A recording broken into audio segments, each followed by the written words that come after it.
बिस्मिल्लाहिर्रहमानिर्रहीम। फरमान मुस्तफ़ा सल्लल्लाहु तआला अलैहि वसल्लम जो सुबह और शाम मुझ पर 10-10 बार दुरूद शरीफ पढ़ेगा मेरी शफाअत उसे पहुँच कर रहेगी। सल्लु अल हबीब सल्लल्लाहु अलैहि मुहम्मद। आज की सुन्नत मुबारक यह है कि 3 उंगलियों से खाना सुन्नत मुबारक है। फ़र्ज अलूम के लिए दावत इस्लामी के मदनी काफ़िले में सफ़र करें, नमाज कोर्स करें, राशिदा तारीख ख्वाबों की तबील लेकर पेश खिदमत हूँ। आज हम बात करेंगे ऐसी 4 बातों के बारे में। अगर कोई बंदा ये 4 बातें अख्तियार कर ले तो इंशाअल्लाह उसको नबी करीम सल्लल्लाहु तआला अलैहि वसल्लम की ज़ियारत होगी।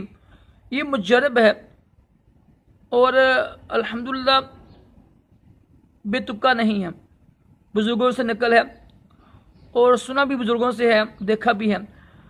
कुछ अमल मुश्किल है लेकिन ये देखेंगे कितना अजीम यानी इसका हासिल है कि बड़े बड़े अल्लाह के वली नेक बंदे भी तरसते हैं ज़ियारत रसूलुल्लाह सल्लल्लाहु अलैहि वसल्लम को। और ये वाकई हकीकत है कि दुनिया की सबसे जो बड़ी खुश नसीबी यही है और ये इतना मुश्किल भी नहीं है। 4 चीज़ें आप अमल कर लें सिर्फ 1 महीना, मैं कहता हूँ इंशाल्लाह खुद सरकार मदीना सल्लल्लाहु अलैहि वसल्लम आपकी ख्वाब में आएंगे। क्योंकि एक तो ये है कि अपनी जो है ना गुफ्तगू कम कर लें, बोलना बहुत कम बोला करें, ज़रूरत के वक्त बोला करें, बस फजूल गोई से बच जाएँ।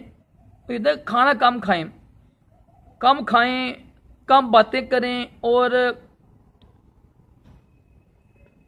शर्मगाह की हिफाजत करें, ठीक है। और इसके अलावा दुरूद शरीफ की कसरत करें, ठीक है। कम सोना, कम बोलना, कम खाना और दुरूद शरीफ की कसरत करेंगे नहीं 4-5 बातें हैं। यकीन करें आप एक ही हफ्ते के बाद आपको महसूस होगा यार कि मेरे अंदर रूहानियत भी बढ़ रही है।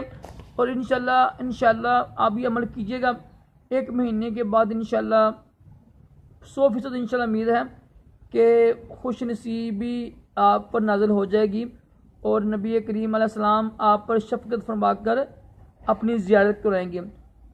लाजमी कीजिएगा और 1 हफ्ता कुछ भी नहीं है। अल्लाह ताला हम सबको भी अच्छे अच्छे ख्वाब दिखाए और अपने प्यारे हबीब अलैहिस्सलाम पर की ज़ियारत भी नसीब करे, दोनों जहानों की भलाइयाँ अता करे। अल्लाह हाफ़िज़।